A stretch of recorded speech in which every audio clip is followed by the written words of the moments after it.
Hello, everyone. This is Hojat Gadimi. I teach in School of Design and Community Development, West Virginia University. Over the last couple of days, we have heard a lot about a number of exciting and wonderful geodesign work, including tools, data infrastructure, and applications. But only few directly talking about linking the creativity of design with the rigor of science. In particular, linking design with sophisticated economic models. This presentation falls in that category. That is, linking design with economic modeling. And I hope that I can offer and argue that wealth may be a key to start that linking. But let me start with a little story of how I got to this point and the interest that grew in this. I did my undergrad degree in architecture and got my master's and PhD in city and regional planning.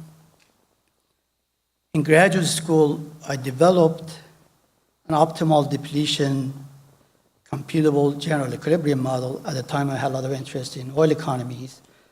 And I developed that dynamic model with guidance of Shanta Devarajan, a noted development economist that was at Harvard at the time, and recently he was acting chief economist of the World Bank.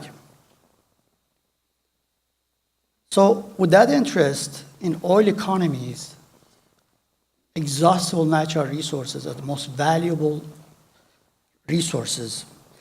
And over years, then we have developed a kind of a knowledge base of energy-rich regions at the scale of a state or province across the world, and to see whether there's a pattern of development in this kind of economies. Back to teaching design students a number of years ago. So I've tried again, coming from a design background, but doing a lot of mathematical and quantitative work. I've been trying to see if there's a ways that one could kind of link this creativity and rigor. In geodesign, I was here in Geodesign Summit 2010 and 11, and I had a poster at that time, same title, Virtual Wealth Scanner. But why wealth? There's been a lot of interest in the wealth of nations, starting with Adam Smith, Wealth of Nations, David Landis, Wealth and Poverty of Nations, Karl Marx, Capital, and most recently Thomas Piketty, Capital in the 21st century. So this interest in wealth has been with us for a long time. But most of this been at the national level. And when talking about wealth, I mean wealth embodied in three capital forms: physical capital, natural capital, and human capital. To simplify things for myself, I think of natural capital, whatever is there that nature has given us. We had no role in creating it. It's all on the land and underneath the land, whatever that is God or nature has given us. Physical capital being everything that we have created over years, buildings, infrastructure, and whatever that is man-made.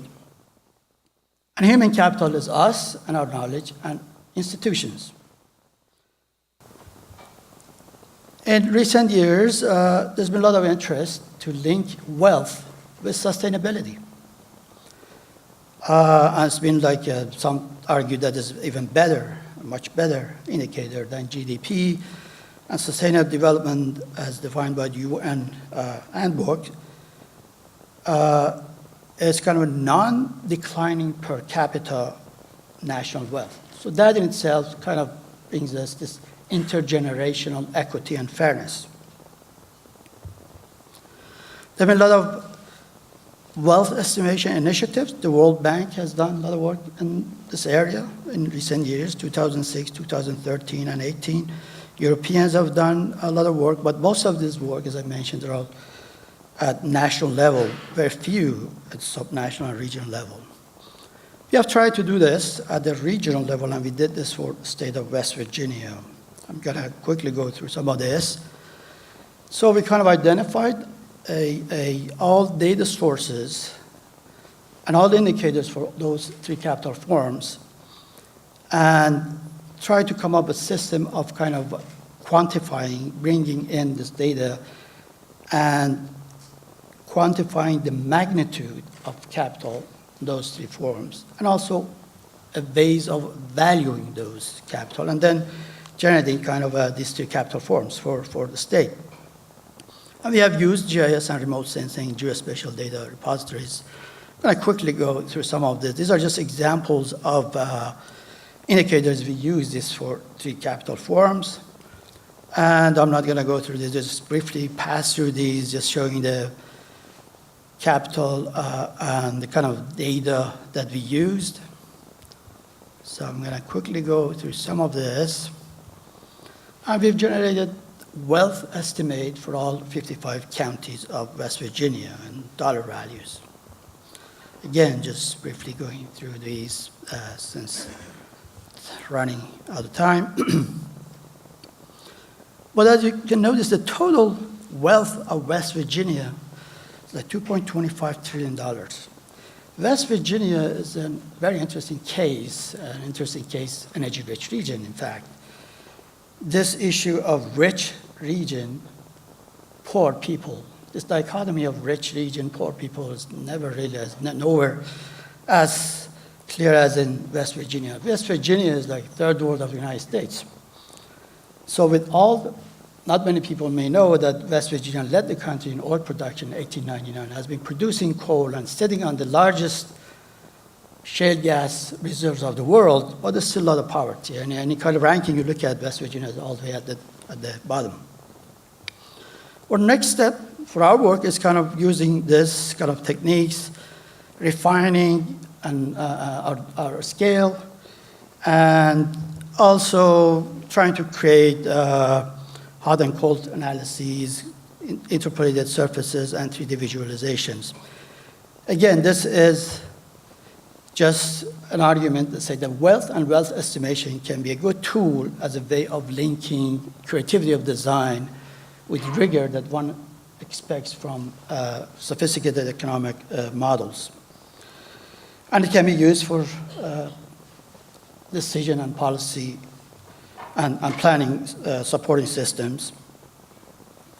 With that, I'm going to conclude, and I would welcome any interest in collaboration. Thank you very much.